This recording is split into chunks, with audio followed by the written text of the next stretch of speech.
போன வாரம் நான் ரெடியாக இருந்தேன், ஐயா வரான்னு பார்த்தேன், மறந்துட்டாங்க இன்னைக்கு. அதனால் போன வாரம் வரல. சரி, அதுவே போன வருஷம் நாம் சிலுவை தியானத்தை பற்றி தியானித்தோம்.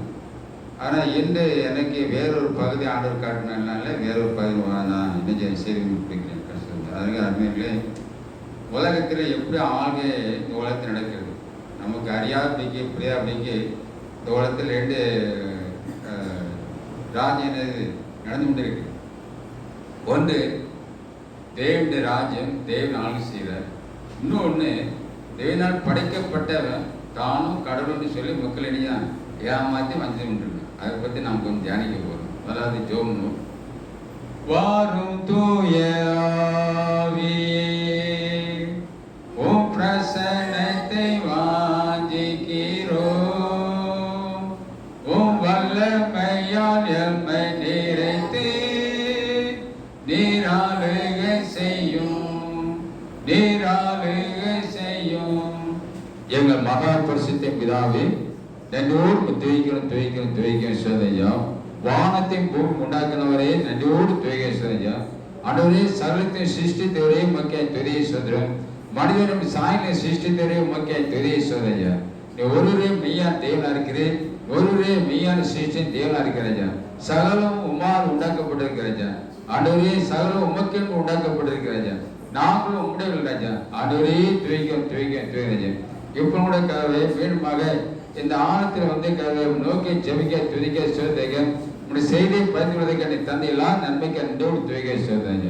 கதாவே, இப்போ கூட நாங்கள் கதவை தியானிக்கிறீங்க வேத வார்த்தையை நன்றோடு துவைக்க கேட்கிற ஒவ்வொரு உள்ளத்திலும் கிருபை நடைபெற்று ஆண்டவர் ரட்சங்க ஏற்றுண்டு கீழ்விடையாகும். ஆண்டவரே, கீழ்விடையதற்கு நல்ல இடத்தை கடமை செவிக்கிறது. ஆண்டவர் வார்த்தையை செய்விடுங்க கீழ்விடையங்க நல்ல இடத்தை மூழ்க தேவை செவிக்கிறது. கொஞ்சம் லாபம் மடிக்க பேசாடே நீர் மரத்தை வெளிப்படும் பேசணும் செவிக்கிறது.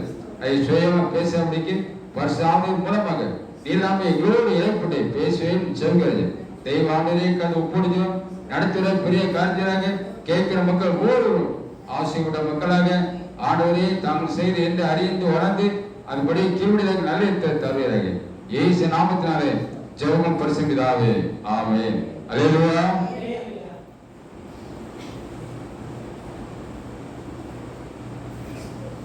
1 சாமுவேல் 8ஆம் அதிகாரம் 7ஆம் வசனம். 1 சாமுவேல்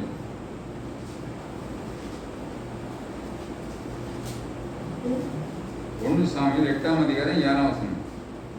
அப்பொழுது கர்த்தர் சாமுவேலை நோக்கி, ஜனங்கள் உன்னிடத்தில் சொல்வது எல்லாவற்றிலும் அவர்கள் சொல்லை கேள்.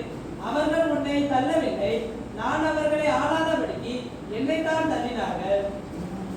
மகா பரிசுத்த பிதாவே, வேத வார்த்தை நன்றியோடு துவைக்கிறேன்.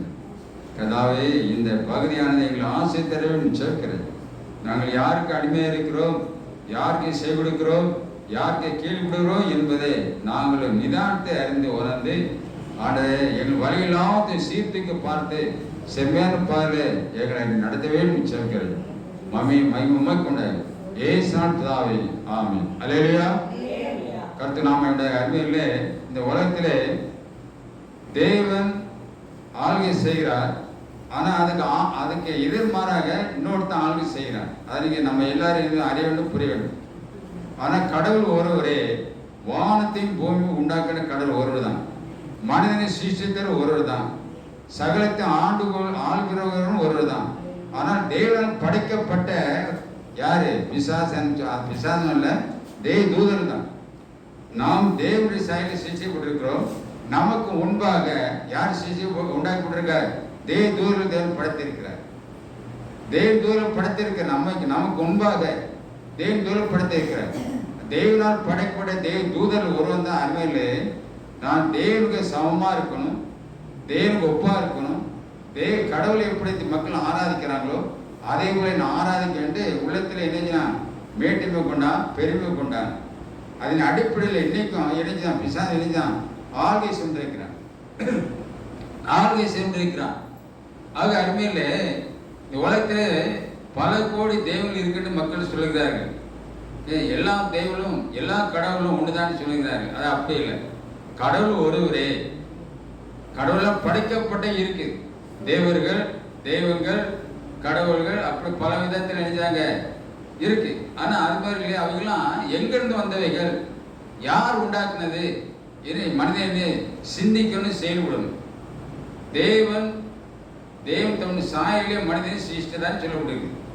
அதுக்கு முன்பாக அருமையிலே தேவன் படைத்திருக்கிறார். கீழ்ப்படியாத நிமித்தமாக மேட்டுமை கொண்ட நிமித்தமாக நாம் என்கிற அகம்பாதம் கொண்டவனாக இருந்த நிமித்தமாக தேவன் அவனை நினைச்சாரு, வானத்திலிருந்து கீழே தலை போட்டான்னு சொல்லப்படுகிறது. கீழ்ப்படியாத நிமித்தமாக அவன் தான் பிசாசு மாறினவன், சாத்தானம் மாறினவன், அவன் தான் தேவன் புறமா செயல்பட்டு கொண்டிருக்கிறவன். அதே போல தேவனால் படைக்கப்பட்ட சிருஷ்டிக்கப்பட்ட நாம் ஒவ்வொருவருக்காகவும் விராம இணைஞ்சான் செயல்படுகிறான். ஒவ்வொருவருக்கும் விராமமாக செயல்படுகிறார். யாரு? தேவனால் தள்ளப்பட தூதன் சாத்தான தேவனுக்கு விராமமாக செயல்படுகிறான். அவன் உள்ளத்துல மேட்டுமை பெருமை, அவன் நல்ல ஸ்தானத்தில் ஆண்டு வைத்திருந்தார். வேதத்தில் இருக்கு, நல்ல ஸ்தானத்தில் உயர்ந்த ஸ்தானத்தில் தான் அவன் வைத்து அவனுக்கு நல்ல கனமையும் கொடுத்திருந்தார். ஆனா அவன் உள்ளத்துல மேட்டுமை பெருமை கொண்டு நான் என்கிற ஆணவம் அவனுக்குள்ள வந்த நிமித்தமாக நானும் கடவுளை போல இருக்கணும் என்று உள்ளத்திலே மேட்டுமை கொண்ட நிமித்தமாக அறிஞர்களே என்ன அவன் மேல வானத்திலிருந்து தேவ கீழே அவனே தள்ளிப்பட்டான்னு சொல்லி, அதான் தேவர்கள் பல கோடி தெய்வங்கள் என்று இந்த உலகத்தில் தாங்க இருக்கு. அநேக மக்கள் இருந்தாங்க, இன்னும் பலவிதமான மக்களை கடவுளை எழுதினாங்க உற்பத்தி ஆகிக்கொண்டே இருக்காங்க. எல்லாத்தையும் நினைச்சாங்க தேவன் மகிமை செலுத்துகிறார்கள். எல்லா மொத்தம் கடவுளை ஆராதிக்கிறாங்க. பறவைகள், மிருகங்கள், ஊரும் பிராணிகள், மனிதர்கள் கைப்பட்ட காரியங்கள், மரங்கள், பறவைகள், நதிகள், ஆறுகள், சமுத்திரங்கள் எல்லாத்தையும் நினைச்சாங்க கடவுளுடைய ஆராதிக்கிறாங்க. அது அப்படி இல்லை அருமையானவர்களே. தேவன் ஒருவர் தான், சகலத்தை படைத்தது அவர் தான். ஆனால் படைத்தரை விட்டு படைக்கப்பட்டவர்களை வழிபடக்கூடாது என்பது வேதத்தில் நமக்கு தெளிவாக சொல்லப்படுது. அல்லேலூயா. படைத்தவர் தான் வழிபட வேண்டும். கடவுளுடைய மகிமையை கடவுள்கள் செலுத்தணும். கடவுளுடைய மகிமையை மனிதர்களுக்கோ, மிருகங்களுக்கோ, பறவைகளுக்கோ, கேட்டீங்களா, நம்ம காண்கிற ஜீவ ஜந்துகளும் என்ன கூடாது, தேவனுடைய மகிமை செலுத்தக்கூடாது. தேவனுடைய கனத்தையும் தேவனுடைய மகிமையும் யாருக்கு செலுத்தணும்? நம்மளுக்கு நம்ம படைத்த தேவனுக்கு, நம்ம சிருஷ்ட தேவனுக்கு, அவருக்கு தான் தேவனுக்கு கன மகிமை செலுத்தணும். அதை விட்டு நம்முடைய அறிவுக்கு தகுந்தபடி நம்ம முன்னோர்கள் சொல்லி கொடுத்தபடி எழுத விடாது, தேவனை எழுத வழிபடக்கூடாது. ஆனா இயேசு கிறிஸ்துனாரு தேவன் ஆவியே இருக்கிறாரு, அவருடைய ஆவியோடு உண்மையோடு தேவனை தொழுது கொள்ள வேண்டும். நல்லா புரிஞ்சுக்கொள்ளுங்க. தேவன் எப்படி இருக்காருன்னா ஆவியே இருக்கிறாரு. அவருக்கு என்ன இல்லை? ரூபம் இல்லை. அவர் ரூபம் இல்லை. தேவன் நம்மளுக்கு படைத்திருக்கிறாரு. நாம் கடவுள் நினைச்ச முடியாது, படைக்க முடியாது. அது மனுஷன் புரியணும், அறிவு உணரணும். தேவன் சகலத்தை படைத்திருக்கிறாரு, நம்ம சிருஷ்டித்திருக்காரு. நமக்கு விருப்பமான ஒரு தெய்வத்தையோ ஒரு கடவுளையோ எழுதியது உண்டாக்க பொய்யானது. நாம் உண்டாக்குற கடவுள் நமக்கு கடவுளா தேவனாக கடவுள் இருக்க முடியாது. அதனால நம்ம அறியணும், உணரணும். வானத்தையும் உண்டாக்குற கடவுள் ஒருவரே, நம்ம சிருஷ்டித்தரும் தேவன் ஒருவரே. ஆக அந்த ஆள்கை தேவன் ஆள்கை செய்கிறார்.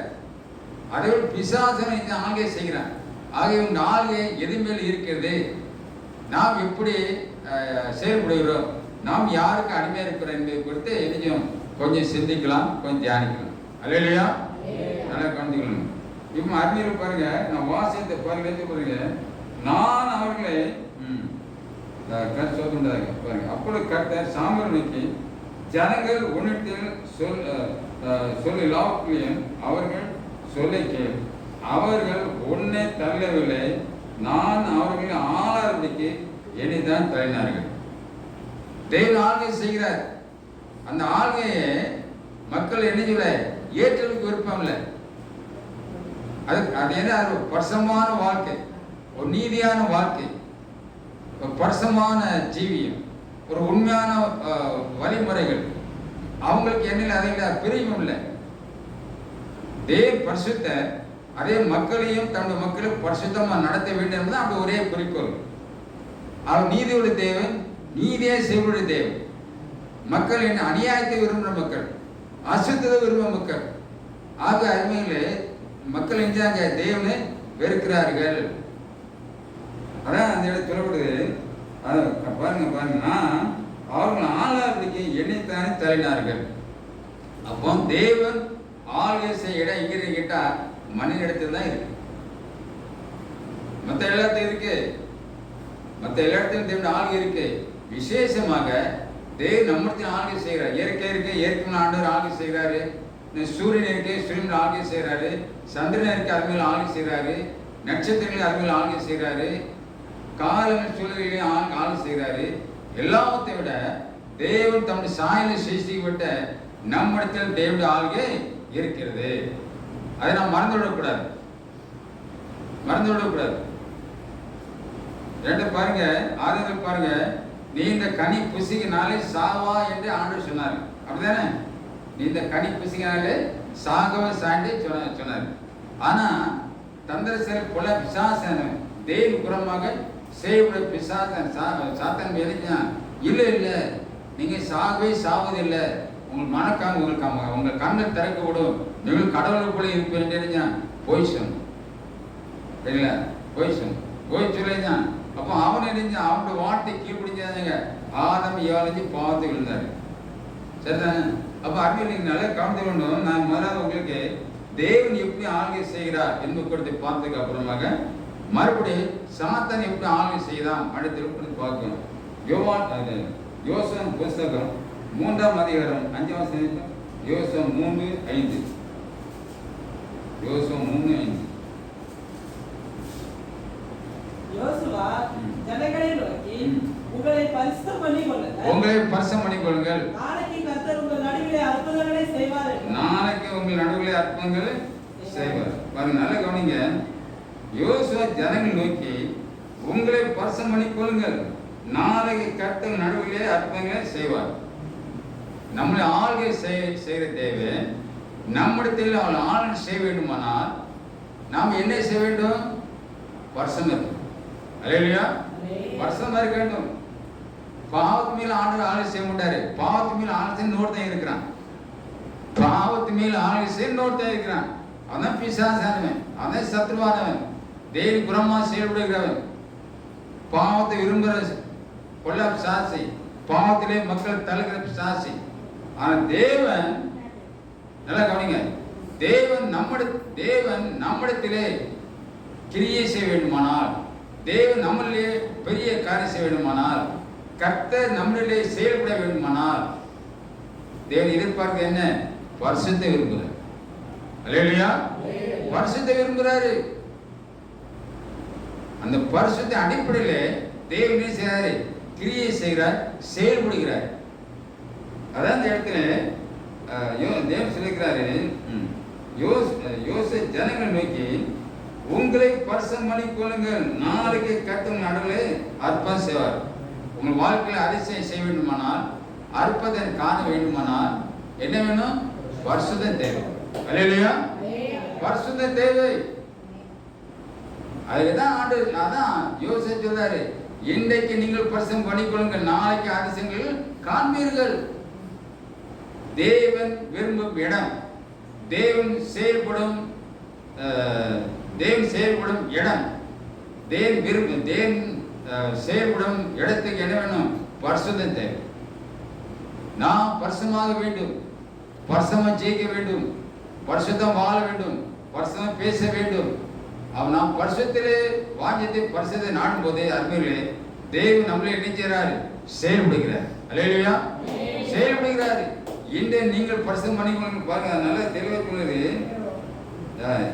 பரிசுத்தம் பண்ணிக்கொள்ளுங்கள், நாளைக்கு பாருங்க, தேவன் அவர்கள் நோக்கி உங்களை பரிசுத்தம் பண்ணிக்கொள்ளுங்கள், நாளைக்கு கர்த்தர் உங்கள் நடுவிலே அற்புதங்களை செய்வார். அப்ப நாளைக்கு கர்த்தர் அதிசயம் செய்ய வேண்டுமானாலும், அல்ல இன்றைக்கு கர்த்தர் நம்மளுக்கு செயல்பட வேண்டுமானாலும் நமக்கு என்ன தேவை இருக்கு? பரிசுத்தம் தேவை. அல்லேலூயா.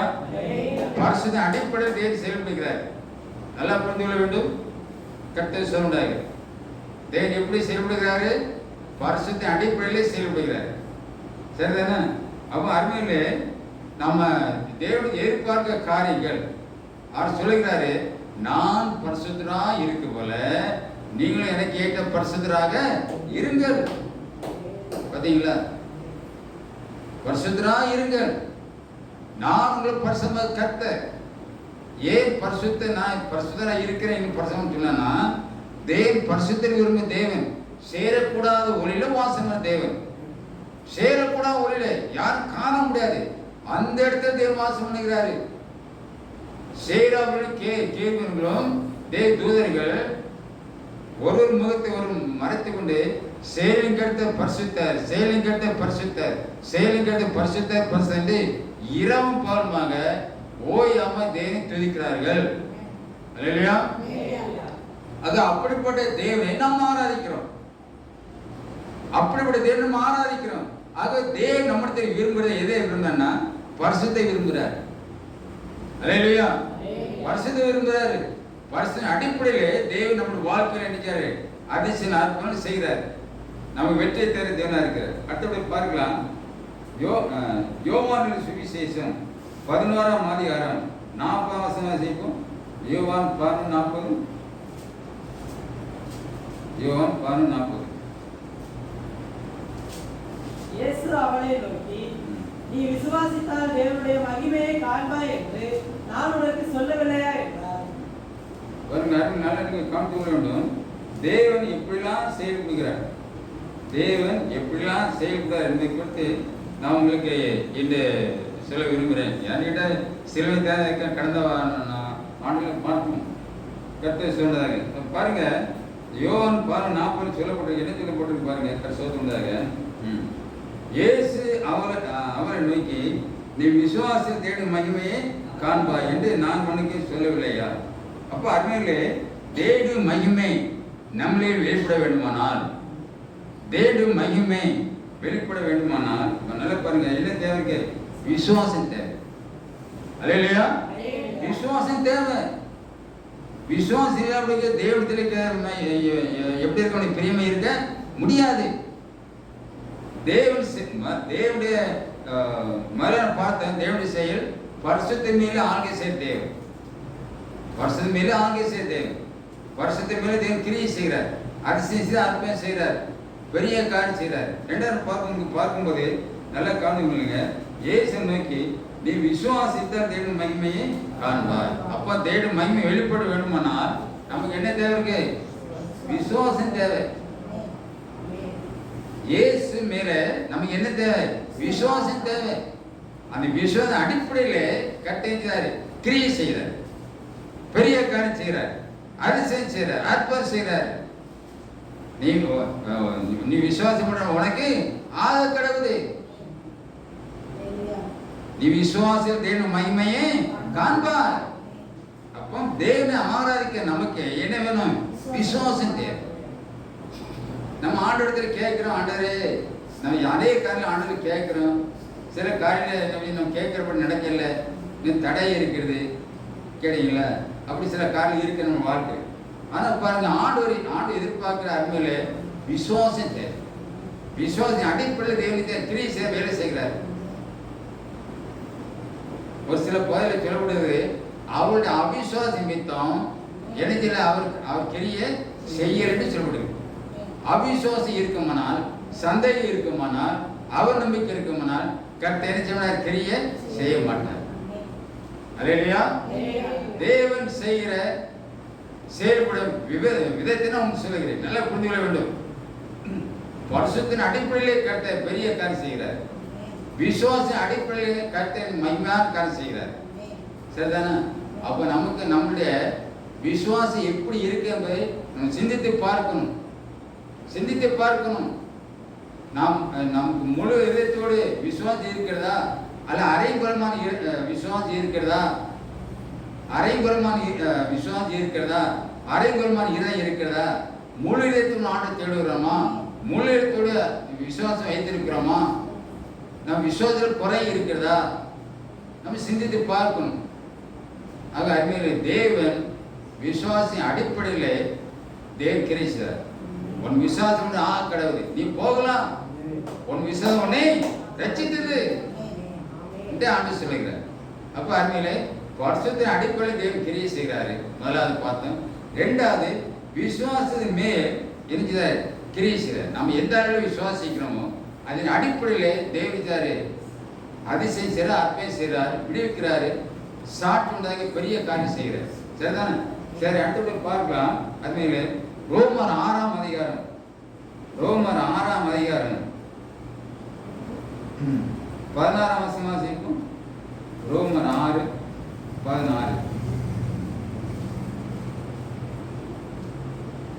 மரணத்துக்கு ஏதுவான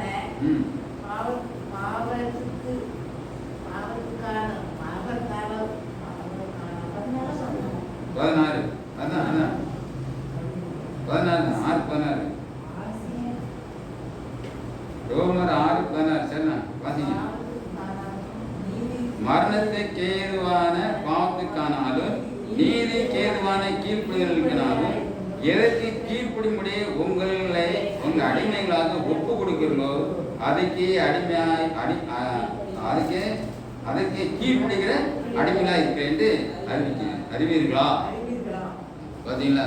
அதுமாதிரி பாருங்க, நம்ம எதற்கு கீழ்ப்படுகிறோமோ அதுக்கு அதான் இது நம்மள ஆளுகை செய்யும்.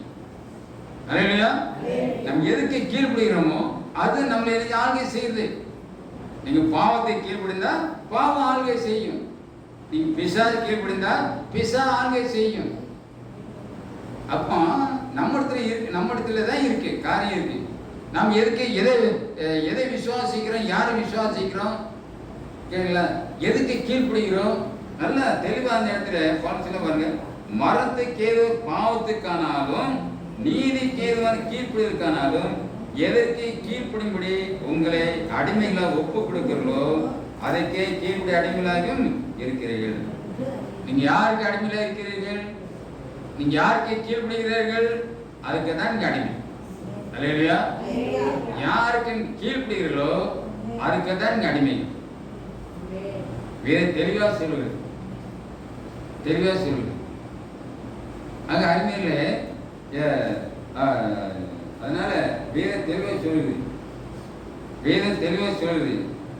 எதற்கு கீழ்ப்படியும்படி உங்களை அடிமைகளை ஒப்பு கொடுக்கிறீர்களோ, நாம் நம்முடைய சரீரத்தை நம்முடைய ஜீவியத்தை அடிமைகளை எப்படி ஒப்பு கொடுக்கிறோம், தேவனுக்கு நம்ம எப்படி ஒப்பு கொடுக்கிறோம், தேவ வார்த்தைக்கு ஒப்பு கொடுக்கிறோமா, தேவனுக்கு கீழ்ப்படுகிறோமா, தேவனுக்கு இடம் கொடுக்கிறோமா, அல்லது நம்ம சுயத்துக்கு இடம் கொடுக்கிறோமா, அல்லது பாவத்துக்கு இடம் கொடுக்கிறோமா, எதற்கு நாம் நினைக்கிறோம் கீழ்ப்படுகிறோம். நம்ம எதற்கு கீழ்ப்படுகிறோமோ அவைகள் நம்மளை என்ன செய்யும், ஆளுகை செய்யும், நம்மளை அடிமையாக்கி கொள்ளும். அதான் இந்த இடத்துல தெளிவாக சொல்லுது. எதற்கு கீழ்ப்படியும் உங்களை அடிமைகளை ஒப்பு கொடுக்கிறீர்களோ அதற்கே கீழ்ப்படுகிற அடிமைகளாக இருப்பீர்கள். நாம் எதற்கு கீழ்ப்படுகிறோம், நாம் எதை செய்கிறோம், இதை பார்க்கிறோம், இதை நாடுகிறோம், இதை வாஞ்சிக்கிறோம் என்பதை நம்மளை சிந்தித்து பார்க்க வேண்டும். காரணம் அருமையிலே தேவனுக்கு விருப்பமான காரியத்தை செய்வோமானால் நம்ம யார் நம்மளை ஆட்கொள்வா? சத்துவா நம்மளை ஆட்கொள்வான். தேவனுக்கு விருப்பமான காரியத்தை பார்க்கும் போது சத்துரு ஆள்கை செய்வான், பிசா ஆள்கை செய்வான். தேவனுக்கு விருப்பமான காரியத்தை செய்ய முடியும், பிசா ஆள்கை செய்வான். காரணம் நம்முடைய கிரியைகளுக்கு நம்ம அடிமையாகிறோம். நாம் எதை செய்கிறோமோ அதுக்கு அடிமையாகிறோம். நாம் எதை செய்கிறோமோ அது நம்மளை ஆள்கை செய்கிறது. பாவம் ஆள்கை செய்யும், பாவம் வாசற்படியிலே படுத்திருக்கும், பாவம் பின்தொடரும். அல்லேலூயா. அதனால மிக ஜாக்கிரதையா இருக்கணும். நம்முடைய உள்ளான மனப்பான்மை, நம்முடைய ஜீவியம் எப்படி இருக்குது? தேவனுக்குரியதா இருக்கிறதா அல்லது பிசாசுக்குரிய இருக்கிறதா? நாம் எதுக்கே கீழ்ப்படுகிறோம்? தேவனுடைய வார்த்தை கீழ்ப்படுகிறோமா? தேவனுடைய கிரியைகளுக்கு நாம் கீழ்ப்படுகிறோமா? தேவனுடைய வார்த்தை கீழ்ப்படும் போது அவருடைய கிரியைகளுக்கு நாம் கீழ்ப்படும் போது அவர் நம்மளை ஆட்கொள்வார், அவர் நம்மளை ஆள்கை செய்வார். அதே போல சந்தேகத்தை இடம் கொடுத்து, அவிசுவாசத்தை இடம் கொடுத்து, பாவத்தை இடம் கொடுத்து, அப்படிப்பட்ட பிசாசு கிரியைகளை நம்ம செய்வோம்னால் அவன் தான் நம்மளை ஆளுகை செய்வான். யாரு? பிசாசானவன். அதனால் நம்ம கிரியைகளின் அடிப்படையிலே நல்லா கலந்து கொள்ளணும். நம்முடைய கீழ்ப்படி நிமித்தமாக அவன் ஆளுகை செய்கிறான். தேவன் ஆளுகை செய்யலாம், அது பிசாசு ஆளுகை செய்யலாம். அது நம்ம கிரியைகளை சிந்தித்து பார்க்கும்போது இந்த காரியம் தேவனுக்குரியதா அல்லது பிசாசுக்குரியதா அல்லது பாவத்துக்குரியதா என்று நம்ம சிந்தித்து பார்க்கும்போது தேவனுடைய காரியம் இருக்குமானால் தேவன் நம்மளே நினைச்சுவார், செயல்படுவார். அப்படி இல்லாத பட்சத்தில் நாம் செய்கிற காரியங்கள், நாம் பேசுகிற காரியங்கள் பிசாசுக்குரியதோ கிரியைக்குரியதோ இருந்தால் பிசாசு நம்மளே நினைச்சோம் செயல்படுவார். அல்லேலூயா. அதான் அந்த ஆழமான கருத்து சொல்கிறது. எதற்கு கீழ்ப்படியும்படி உங்களை அடிமைகளை ஒப்பு கொடுக்கிறோ அதற்கு கீழ்ப்படிக்க அடிமைகளாகவும் இருப்பீர்கள். நம் செய்கைக்கு கீழ்ப்படிகளாக இருக்கிறோம். அது என்ன செய்கை? தேவனுக்குரிய செய்கையா இருக்கலாம், தேவனுக்குரிய வார்த்தையா இருக்கலாம், தேவனுக்குரிய கிரிகளா இருக்கலாம், அல்லது பிசாசுடைய வார்த்தையா இருக்கலாம், பிசாசுடைய கிரிகளா இருக்கலாம். அல்லேலூயா. நல்லா நீங்க கவனித்து கொள்ள வேண்டும். உங்கள் செயல்முறைகள் எப்படி இருக்குது, உங்கள் வாயின் வார்த்தையில் எப்படி இருக்குது, உங்கள் இருதயத்தில் எப்படி இடம் கொடுத்துருக்கீங்க, சிந்தித்தை செயல்பட வேண்டும். அப்போ சத்ருவான் கேட்ட அருமைகளே, நம்ம கீழ்ப்படிகிற மேலே பிசாசு தான் ஆளுகை செய்கிறார். அதே போல தேவனும் ஆளுகை செய்கிறார். நாம் தேவனுக்கு கீழ்ப்படியும் போது தேவன் நம்மளே என்ன செய்கிறார்? ஆளுகை செய்கிறாரு. நம் பிசாசுக்கு என்று அவன் ஆளுகை செய்கிறான். அதனால் கிரிகளை நாம் செய்கிற காரியம் என்னென்று அறிந்து உணர்ந்து பிசாசுக்குறை விட்டுவிட்டு தேவனுக்குறதுக்கு மட்டும் என்ன கீழ்ப்பட வேண்டும், செயல்பட வேண்டும். சரிதானே? சரி பாருங்க, ஆதியாகமம் 26ஆம் அதிகாரம் 4ஆம் வாசிங்க. ஆதியாகமம் 26ஆம் அதிகாரம் 4ஆம் வசனம். ஆபிரகாம் என் சொல்லுக்கு கீழ்ப்படிந்து என் விதிகளையோ என் கற்பனைகளையோ என் நியமங்களையோ என் பிரமாணங்களையும் கைக்கொண்டபடியினால் ஆராயின் சொல்லுக்கு கீழ்ப்படிந்து என் விதிகளையும் என் கற்பனைகளையும் என் நியாயங்களையும் என் பிராணங்களையும் கைக்கொண்டபடினால் நான் உன் சந்ததியை வானத்தின் நட்சத்திரம் போலவும் பெருக பண்ணி உன் சந்ததிக்கு இந்த தேசத்தை யாவும் தருவேன். உன் சந்ததிக்குள் பூமியில் சகல ஜாதிகளும் ஆசைப்படும் என்று என்ன கர்த்தர் வாக்குறுத்திருக்காரு. எல்லா ஜனங்களும் ஆண்டு கொள்ளத்தக்கதாக ஆபிரகாமின் சந்ததியிலே இயேசு பிறப்பார் என்று அங்கு வாக்குறுத்தப்பட்டிருக்கிறது. எதுக்கு? ஆபிரகாம் கீழ்ப்படிஞ்சான். கீழ்ப்படிஞ்சான். அதான் சொல்லுங்க, ஆபிரகாம் சொல்லுக்கு கீழ்ப்படிந்து பார்த்தீங்களா, என் விதிகளையும் என் கற்பனைகளையும் என் நியாயங்களையும் பிரமாணங்களையும் கை கொண்டபடினால் நல்லா புரிந்து கொள்ள வேண்டும். அப்போ தேவனுடைய ஆசனத்தை சுதந்திரிக்க வேண்டுமானால் அவருடைய பிரமாணங்களை நம்ம இணைக்கணும், கை கொள்ள வேண்டும், கீழ்ப்பட வேண்டும். கை கொள்ளும்போது கீழ்ப்படும் போது தேவனுடைய ஆளுகை நம்மளிலே இணைக்கும், கிரியை செய்யும். அவர் சொன்ன வாக்குத்தை நிறைவேற்ற வல்லமுள்ள தேவனா இருக்கிறாரு. அல்லேலூயா. அந்த ஆபிரகாம் சந்ததியில் தான் இயேசு பிறந்தார். அதுக்கு அடுத்த வருஷம் பாருங்க, நான் ஒரு சந்ததி வானத்தின் நட்சத்திரம் போலவும் பெருக பண்ணி உன் சந்ததிக்கு இந்த தேசத்தை யாவையும் தருவேன். உன் சந்ததிக்குள் பூமியில் சகல ஜாதிகளும் ஆசைப்படும். அல்லேலூயா. உன் சந்ததிக்குள் பூமியில் சகல ஜாதிகளும் ஆசிக்கப்படும். எல்லா இனங்களும், எல்லா ஜாதிகளும், எல்லா இனங்களும், எல்லா பாசகர்களும், எல்லா நாட்டிலும் எல்லா மக்களும் உன் சந்ததிகள் ஆசைப்படும். அந்த சந்ததி இயேசுவே. அல்லேலூயா. அந்த சந்ததி இயேசுவே. இன்னைக்கு நம்ம எல்லாத்தையும் ஆண்டு ஆளுகை செய்கிறாரு. நல்லா புரிந்து கொள்ள வேண்டும். ஆக அருமையில கீழ்ப்படிதல் மேலே தேவன் ஆளுகை செய்கிறார். கீழ்ப்படிதலுக்கு தந்துள்ள பர்சாவி சொல்லக்கூடிய யாரெல்லாம் கீழ்ப்படிந்து கேட்கிறாங்களோ ஆண்டவரே உன் பர்சன் தாவி கேட்கிறாங்களோ அவங்க நிரப்புற தேவனா இருக்கிறார்.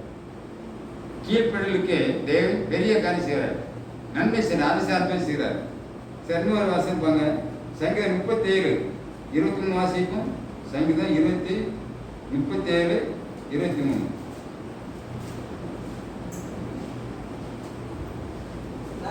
மனுஷருடைய நடைகள் கர்த்தரால் உறுதிப்படும். அவருடைய வழியின் மேல் அவர் பிரியமாய் இருக்கிறார். நல்லா நீங்க பாருங்க 36 சங்கீதம் 23 மாசம் என்ன சொல்லி பாருங்க. கண் சொல்லுங்க.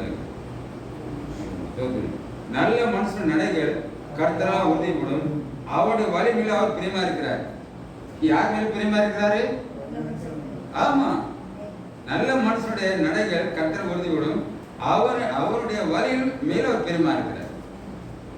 கர்த்தர் சொன்னார்ப்பா, நல்ல மனுஷனுடைய நடக்கையிலே நல்ல மனுஷனிடத்திலே கர்த்தருடைய ஆவியே இருக்குது. கர்த்தர் அவனுக்கு பிரியமா இருக்கிறாரு. இல்லையா? நம் நடக்க மேலே நல்லா கவனம். நம் நடக்க மேலே என்ன நம்ம கீழ்ப்படுகிற மேலே நாம அவர் எழுத பிரியமா இருக்கிறார். கர்த்தர் சொல்லுண்டாரு, கீழ்ப்படுகிற மேலே தேவன் ஆளுகை இருக்குது. அவனுக்கு பிரியமா இருக்கிறார். ஆபிரகாம் தேவன் கீழ்ப்படிந்தான். அவர் மூலமாக உலகத்தில் எல்லா மக்களும் ஆசைப்படுவதாக அவருடைய சந்ததியிலே இயேசு பிறந்தார். காரணம் என்ன? ஆபிரகாம் கீழ்ப்படிந்தான். அல்லேலூயா. அதே போல அருமையிலே நாம் தேவனுக்கு கீழ்ப்படும் போது நம்மளிலே தேவனுடைய ஆளுகை இருக்கும். தேவனுடைய ஆளுகை நீங்க காண்பீர்கள். என்ற தேவன் ஆவி இருக்கிறார். அவர் ஆவியோடு அவர் நமக்கு ஒரு ஆவி ஆத்மா இருக்கு. நம்ம உலகத்தின் ஆவி ஆத்மா இருக்கு. இந்த ஆவியோடு கூட அவர் வந்து இருந்து வாசம் பண்ணி நமக்கு எனக்கு நல்ல ஆலோசனை தந்து சரிமல் நம்ம நடத்திய தேவனா இருக்கிறார். அல்லேலூயா. ஆக அருமையிலே தேவன் ஆளுகை செய்யும் இடம் கீழ்ப்படுதல் மேலே தேவன் ஆளுகை செய்கிறார். முதல்ல பார்த்தோம் அருமையிலே வருஷத்தின் மேலே ஆளுகை செய்கிறார். இரண்டாவதாக விசுவாசத்தின் மேலே தேவன் ஆளுகை செய்கிறார். மூன்றாவதாக நான் எப்படி பார்த்தேன், யார் கீழ்ப்படுகிறார்களோ அவர் மேலே ஆளுகை செய்கிறார். இன்னொரு கருத்தை பார்க்கலாம். ஏபேசியர் 2ஆம் அதிகாரம் 10ஆம் வசனம் வாசிப்போம். ஏபேசியர் 2ஆம் அதிகாரம் 10ஆம் வசனம்.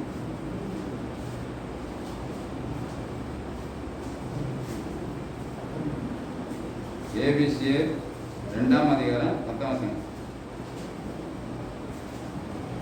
ஏனெனில் நற்கிரியைகளை செய்கிறதற்கு நாம் கிறிஸ்து இயேசுவுக்குள் சிருஷ்டிக்கப்பட்டு தேவனுடைய செய்கைகளாக இருக்கிறோம். அவைகளில் நாம் நடக்கும்படி அவர் முன்னதாக அவைகளை ஆயத்தம் பண்ணியிருக்கிறார். பாருங்க, நன்மை செய்வது மேல் தேவனுடைய கரம் இருக்குது. நன்மை செய்வது மேல் தேவன் ஆளுகை செய்கிறார். கர்த்தர் சொல்றாரு இந்த ஏபேசியர் 2ஆம் அதிகாரத்தில் 10ஆம் வசனம், ஏனில் நற்கிரியை செய்வது நாம் கிறிஸ்து இயேசுவில் சிருஷ்டிக்கப்பட்டிருக்கிறோம். அல்லேலூயா. நாம் எதுக்காக மறுபடியும் பிறந்திருக்கிறோம்? நாம் எதுக்காக ஆண்டவர் பிள்ளைகள் இருக்கிறோம்? நல்லா புரிந்து கொள்ள வேண்டும். நற்கிரியை செய்வதற்கு தேவன் நம்மளை நினைச்சிருக்காரு, தெரிந்திருக்கிறார். நம்மளை மறுபடியும் பிறக்க வைத்திருக்கிறாரு.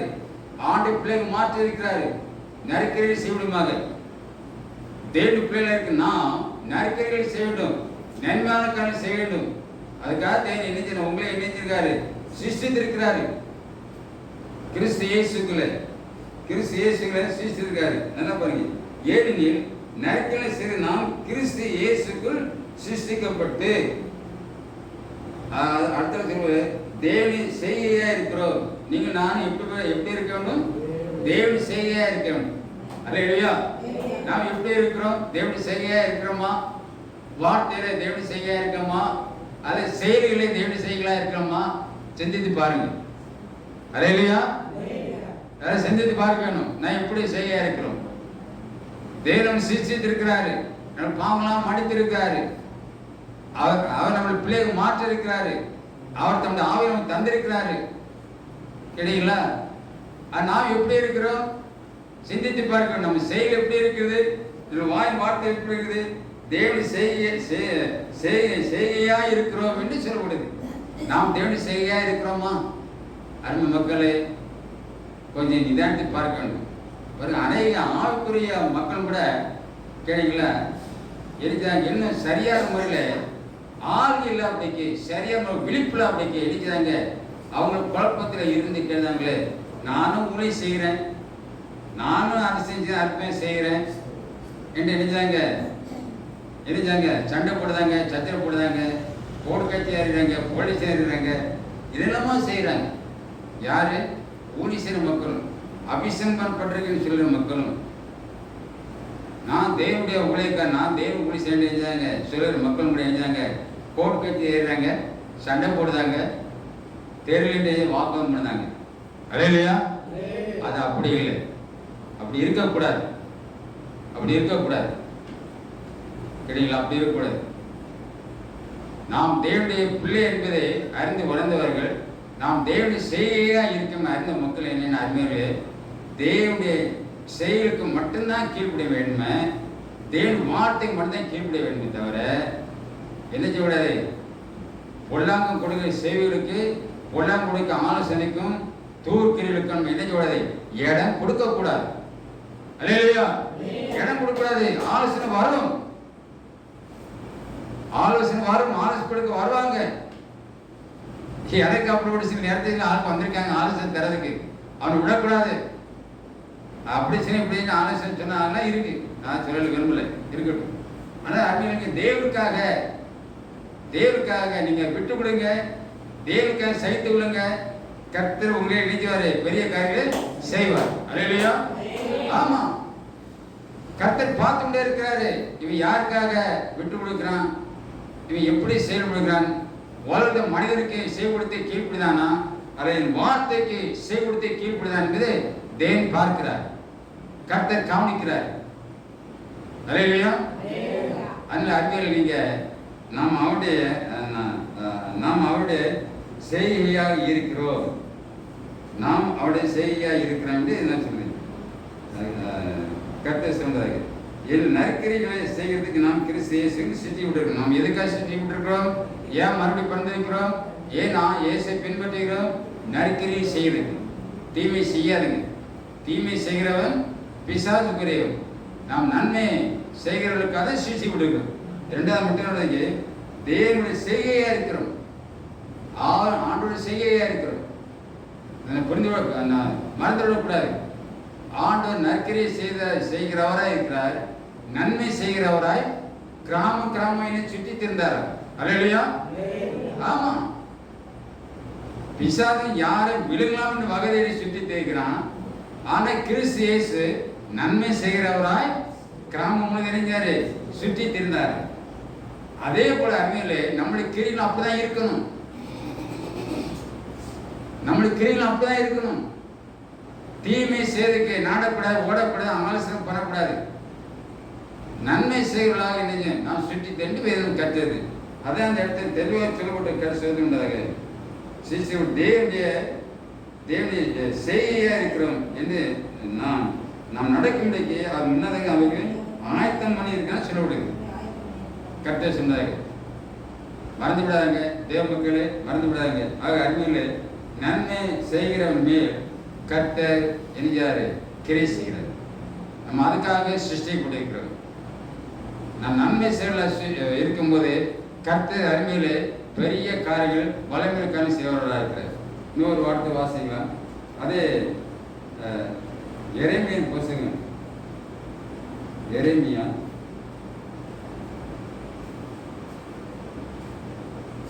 6ஆம் அதிகாரம் 16ஆம் வசனம் செய்யும். எரேமியா 6:16.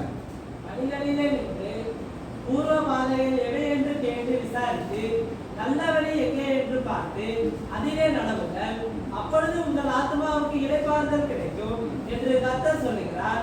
அவர்களோ நாங்கள் அதிலே நடக்க மாட்டோம் என்கிறார்கள். பாருங்க, அறிவியல் பாருங்க, ஆண்டு சொல்லுறாரு, வழிகளை நின்று பூர்வ பாதை எதை என்று கேட்டு விசாரித்து நல்வழி எங்கே என்று பார்த்தாலே நடவுங்கள். அல்லேலூயா! உன் வாழ்க்கையிலே கர்த்தர் பெரிய காரியம் செய்ய வேண்டுமானால், அதிசயம் செய்ய வேண்டுமானால், அற்புதம் வேண்டுமானால் நமக்கு என்ன தேவை இருக்கு? என்ன தேவை இருக்கு? அதை சொல்லப்பட்டு பார்த்தீங்களா? பூர்வ பாதை எதை கேட்டு விசாரித்து நல்வழி எங்கே என்று பார்த்து அதை நடவுங்கள். நல்வழி எது என்று நாம் தேடி நாடி நடக்கும்போது கர்த்தர் அங்கே நினைச்சாரு, ஆச்சரியம் செய்வார், அற்புதம் செய்வார். அதான் தேவனுக்கு பிரியமானது. நல்வழி. தீமை செய்வதற்கு ஒருவன் கூப்பிட்டாலும், குடிப்பதில் ஒருத்தன் கூப்பிட்டாலும் போகக்கூடாது, ஒருத்தன் கூப்பிட்டாலும் போகக்கூடாது. தீமை செய்கிறவர்கள் பிசாசு கிரிகள் பாவம் செய்கிறவர்கள் பிசாசு அடிமையாக ஆவார்கள். நாம் அப்படி செயல்படக்கூடாது. கர்த்தர் நமக்கு கற்றுக் கொடுக்கிறது நன்மை செய்ய வேண்டும். நன்மை செய்கிறவராய் சுற்றி தந்தார். அதான் பார்க்க வழியில் இங்கே பூர்வ பாதை எவை என்று கேட்டு விசாரித்து நல்வழி எங்கே என்று பார்த்து அதில் நடவுங்கள். நல்வழி எது எங்கே என்று அதை பார்த்து நடவுங்கள். சொந்த பந்துக்காரன் சொல்லுவாங்க, தெருக்காரன் சொல்லாங்க, கிராமத்துக்காரன் சொன்னாங்க, போகாதுங்க போகாதுங்க. அது மாம்ச கிரிகள். சொந்த பந்து பாராட்டி தீமை செய்வதற்கு போகிறது எது? மாம்ச கிரிகள், பாவ கிரிகள். அது கிராமத்துக்காக போறது, அது பாவ கிரிகள். மத சொக்காரன் ரெண்டா சொக்காரன் பார்த்து போது பெரிய பாவங்கள். அது சரியான காரியம் கிடையாது. அது பிசாசு கூறிய மாம்ச கிரிகள். இங்கே வேதம் நமக்கு தெளிவாக சொல்லப்படுகிறது. பூர்வ பாதை எவை என்று கேட்டு விசாரித்து நல்வழியில எங்கே, நல்வழி எங்கே என்று பார்த்து அது நடவுங்கள். நல்வழி எங்கே என்று பார்த்து நடங்கள். நல்வழி எங்கே என்று பார்த்து நடக்கும் போதுதான் தேவி சாரு பிரியமா இருப்பான்னு சொல்றது. அல்லேலூயா. தேவி பிரியமா இருப்பாரு. நல்வழி எதை பார்த்து செஞ்சு அதில் அடங்க கர்த்தவங்களுக்கு பிரியமா இருப்பார். அப்ப நல்வழியின் மேலே கர்த்தர் நிற்கிறாரு, செயல்பட தேவனா இருக்கிறார். அல்லேலூயா. நன்மை செய்கிற மேல், நல்வழி நடக்கிற மேலே கர்த்தர் செயல்பட தேவனா இருக்கிறார். கீழ்ப்படையில் மேலே கர்த்தர் செயல்பட தேவனா இருக்கிறார். விசுவாசத்தின் அடிப்படையிலே மக்கள் மேலே ஆண்டவர் கிரியை செய்கிறார். பரிசுத்தத்தின் மேலே கர்த்தர் நிற்கிறாரு, கிரியை செய்கிறார். கர்த்தர் சொல்லும் ஐயா முத்திரமா அடுத்த வாரம் நினைவுப்போம். சரிதானே? இன்னைக்கு நல்லா கண்டுபிடிங்க. மேல என்ன பார்த்தோம்? பரிசுத்த மேலே ஆண்டவர் நிற்கிறாரு, ஆள்கை செய்கிறார். ரெண்டாவது நம்ம என்ன பார்த்தோம்? விசுவாசத்தின் மேலே ஆள்கை செய்கிற தேவன். இல்லைங்களா? விசுவாச அடிப்படையில் கர்த்தர் பெரிய காரியம் செய்கிறார்கள். மூன்றாவதாக யார் கீழ்ப்படுகிறார்களோ அவர் மேல் ஆள்கை செய்கிற தேவனா இருக்கிறார். நாலாவது பார்த்தோம், நன்மை செய்கிற மேல் ஆண்டவர் கிரியை செய்கிற தேவனா இருக்கிறார். நான் பார்த்தோம் நாம் எப்படி இருக்கிறோம். இப்போ நாம் சிந்தித்து பார்த்து நிஜம் இதில் நாம் இருக்கிறோமா? கர்த்தருக்கு பரிசுத்தமாக ஜீவிக்கிறோமா? கர்த்தர் வாழ்க்கையில் செயல்பட நாம் விசுவாசத்திலே உறுதியாக நிலைத்திருக்கிறோமா? கர்த்தர் வாழ்க்கையில் கிரியை செய்ய நாம் தேவன் பற்றி தேவன் கீழ்ப்படிதலாக இருக்கிறோமா? தேவன் நம்முடைய வாழ்க்கையிலே கிரியை செய்ய நன்மை செய்கிறவர்களா இருக்கிறோமா? தேவன் நம்முடைய வாழ்க்கையிலே கிரியை செய்ய வேலை செய்ய அரசியல் செய்து நாம் சிந்தித்து பாருங்க. ஒருவேளை நீங்கள் அப்படி இல்லையானாலும் தேவன் கூப்பிடுங்க, அப்படி ஜோம். அதிலேயே சொல்லு, அதிலேயே கர்த்தர் விரும்புகிற காரியம் என்ன? அது பரிசுத்தம். அடிப்படையிலேயே கர்த்தர் கீழ்ப்படுகிறது. உங்க வாழ்க்கை எப்படி இருக்கிறது எனக்கு தெரியாது, ஆனா ஆவியானவருக்கு தெரியும். தெய்வ ஆவியானவருக்கு தெரியும் உங்கள் வழி எப்படிப்பட்டது. உங்கள் வழி பரிசுத்தமா இருக்கிறதா அல்ல அசுத்தம் இருக்கிறதா என்று தெய்வம் அறிகிறார். உங்களுக்கு தெரியும் உங்கள் வழி எப்படிப்பட்டதா இருக்கிறது. கர்த்தர் வாழ்க்கையில நன்மை, கர்த்தர் வாழ்க்கையில் அற்புதம் செய்ய வேண்டுமானால் பரிசுத்தத்தை எதிர்பார்க்கிறார். கர்த்தர் உங்கள் வாழ்க்கையில விசுவாசம் எதிர்பார்க்கிறாரு. உன் விசுவாசம் எப்படி இருக்கிறது? இரண்டு புறம்ல விசுவாசம் இருக்கிறதா அல்ல உறுதியாக இயேசு பற்றின இருதயமே இருக்கிறதா? கொஞ்ச நேரம் அங்க கொஞ்ச நேரம் இங்க அப்படி இல்லை. உண்மை உறுதியாக பெற்ற மனுஷன் விசுவாசத்தில் உறுதியா ஒரே மனம் இருக்கிறதா? தேவ மக்களே, விசுவாசம் ஒரே மனம் இருக்கிறதா? ஒரே விசுவாசம் இருந்தால் கர்த்தர் என்ன செய்வாரு? கிரியை செய்வார். கர்த்தர் பெரிய காரியம் செய்வார். மூன்றாவதாக கீழ்ப்படிதல். நீங்க எதற்கு கீழ்ப்படிதல் சிந்தித்து பார்க்க வேண்டும். ஒருவேளை நீங்க தேவன் கீழ்ப்படியாம இருந்தால் தேவனுக்கு ஒப்புடுங்க. ஆண்டவரே, நம்ம வார்த்தை கீழ்ப்படியாம நான் சுயமாக வாழ்கிறேன், மனம்பலம் பகல் வாழ்கிறேன், என் குட்டிகளும் மன்னியும் என்று ஆண்டு சமத்தை கேட்கும் போது நிச்சயமாக நினைச்சாரு மன்னிப்பார். அதிலேயே சேதையா அப்படின்னாருக்கு நன்மை செய்யும் மேலே கர்த்தர் கிரியை செய்கிறார். நன்மை செய்கிறவர் சுற்றி திறந்தார். நாம் எதற்காக சிரிச்சுக்கிட்டு இருக்கோம்? நன்மை செய்வதற்காக. நன்மை செய்யும் போதே தேவன் நம்மளை ஆளுகை செய்கிறார். தேவன் நம்மளை ஆளுகை செய்ய வேண்டுமானால் பரிசுத்த அடிப்படையில் ஆண்டவர் நம்முடைய வாழ்க்கையிலே ஆளுகை செய்கிறார். தேவன் நம்முடைய வாழ்க்கையிலே செயல்பட வேண்டுமானால் விசுவாச அடிப்படையிலே கர்த்தரை செயல்பட தேவனா இருக்கிறார். அப்படியே தேவன் வாழ்க்கையிலே செயல்பட வேண்டுமானால் கீழ்ப்படிதலை எதிர்பார்க்கிற கீழ்ப்படிதல் அடிப்படையிலே கர்த்தரை செயல்பட தேவனா இருக்கிறார். அது மட்டும் நன்மை செய்கிறவர்கள் அடுத்த தேவன் நம்முடைய வாழ்க்கையில செயல்பட வேண்டுமானால் நன்மை செய்வதாக இருக்கும் போது கர்த்தர் நம்முடைய வாழ்க்கையில அதிசயம் செய்கிறார். தேவ மக்களே சிந்தித்து பாருங்க, சிந்தித்து பாருங்க. நீ எந்தெந்த வழியிலே குறைவுகளா இருக்கிறோம் சிந்தித்து பாருங்க. பரிசுத்திலே பூர்ணமாக இருக்கிறீங்களா? விசுவாசத்திலே ஒரே மனதோட ஒரே விசுவாசோட இருக்கீங்களா? கீழ்ப்படியிலே தேவன் மட்டும் கீழ்ப்படியில இருக்கிறீர்களா? அது நன்மை செய்வர்களாக மட்டும் இருக்கிறீர்களா? கொஞ்சம் சிந்தித்து பார்க்க வேண்டும்.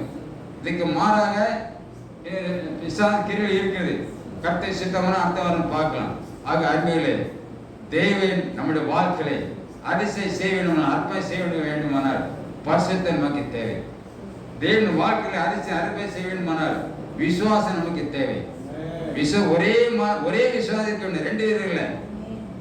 பாகல் தெய்வமானால் பாகல் தெய்வ வழிபடு, யெகோவா தேவன் என்றால் யெகோவா தேவ வழிபடு. ரெண்டு மார்க்கம் இல்லை, ஒரே மார்க்கம். பேய்க்கும் பாரு நோய்க்கு பாரு அப்படி இல்லை. ஒரே மனம், ஒரே விசுவாசம். பாகால் தேவனால் பாகால் வழிபடு, யெகோவா தேவன் என்றால் யெகோவா வழிபடு. ஒரே மனம், ஒரே விசுவாசம். ரெண்டு மனம் வைக்காதுங்க. இரு மனம் உள்ளவன் நிலையற்று செயல்படுது. இரண்டு மனம் ஒன்றை பெற்றுவிட முடியாது. ஒரே மனம், ஒரே விசுவாசம். கர்த்தர் சொல்லுண்டாங்க. ஒரே விசுவாசத்தில் இருக்கும்போது கர்த்தர் நினைச்சுவாரு நம்முடைய வாழ்க்கையை அதிசயம் அற்புதம் செய்வார். நன்மை செய்ய வேண்டும், தீமை செய்வதற்கு நன்மை செய்யும் போது கர்த்தர் வாழ்க்கையில பெரிய காரியம் செய்வதாக இருக்கிறார். நமக்கு விரோதமாக தீமை செய்தாலும் தீமை செய்யாதுங்க, மன்னிங்க. நீங்கள் அவர் மன்னிக்கனால நீங்கள் அவருக்கு நன்மை செய்யும் போது கர்த்தர் உங்களுக்கு ஜெபத்தை கேட்டு உங்களோடு கூட இருப்பார், உங்களோடு நடப்பாரு, உங்களோடு கூட பயப்படாதே நான் உன்னுடைய இருக்கேன்னு சொல்லுவார். உலகமே உனக்கு விட வந்தாலும் அருமையில் ஒன்று நடக்காது. கிறிஸ்து இயேசு உனக்குள்ள இருக்கனாலே பயப்பட அவசியம் இல்லை. அல்லேலூயா. நல்லா கவனித்து கொள்ளுங்க அருமை தேவ மக்களே. விசுவாச அடிப்படையிலே, பரிசுத்த அடிப்படையிலே, கீழ்ப்பின் அடிப்படையிலே, நன்மை செயல் அடிப்படையிலே கர்த்தர் நம்ம வாழ்க்கையிலே பெரிய பெரிய காரியம் செய்து அவர் ஆள்கை செய்தா இருக்கிறார். அவர் ஆள்கை செய்ய நாம் முற்றிலுமாக அர்ப்பணிப்போம். அவர் நம்மளை ஆள்கை செய்ய முற்றிலும் அர்ப்பணிங்க. உங்களை அர்ப்பணிங்க. இயேசுவே நீர் எங்களை ஆள்கை செய்ய வேண்டும், நான் பரிசுத்தமாய் ஜீவிப்பேன். இயேசுவே நீர் ஆள்கை செய்ய வேண்டும், நாம் உறுதியாக விசுவாசம் நிலைத்திருப்பேன். இயேசுவே நீர் ஆள்கை செய்ய வேண்டும், நாம் கீழ்ப்படிதல் நிலைத்திருப்பேன். இயேசுவே நீர் ஆள்கை செய்ய வேண்டும், நன்மை செய்கிறவனாய் இருப்பேன். அதை நான் உமக்கு ஒப்பு கொடுக்கிறேன். என்னை ஆள்கை செய்ய வேண்டிய தேவனுக்கு கேளுங்க. கதை ஆசைப்பதாக மகா பரிசுத்த பிதாவே நன்றோடு துயஞ்சது இந்த செத்திருக்கிற மக்கள் அனைவரையும் ஆசை பிறகு ஒரே குற்றங்கள் இருந்தால் மன்னித்து நீர் இவங்களை ஆள்கை சேர்த்துக்கிறாங்க. இந்த 4 காரியங்களை இவங்களுக்கு சாதகமாய் கொடுத்து அன்றே உறுதியாக பற்றுவதாக, வருஷத்திலே ஜெயிதாக, விசுவாசத்தில் ஜெயிக்கிறதாக, கீழ்ப்பதில் ஜெயிக்கிறதாக, நன்மை செய்வதாக, கீழ்ப்பதாக நல்ல இதை அருமையான மக்கள் கொடுக்க வேண்டும் சொல்கிறேன். பொறுப்பது காத்து வருது எல்லாத்துக்கும் இயேசு நாமத்தினாலே ஜெபங்கள் பரிசுத்த பிதாவே ஆமென்.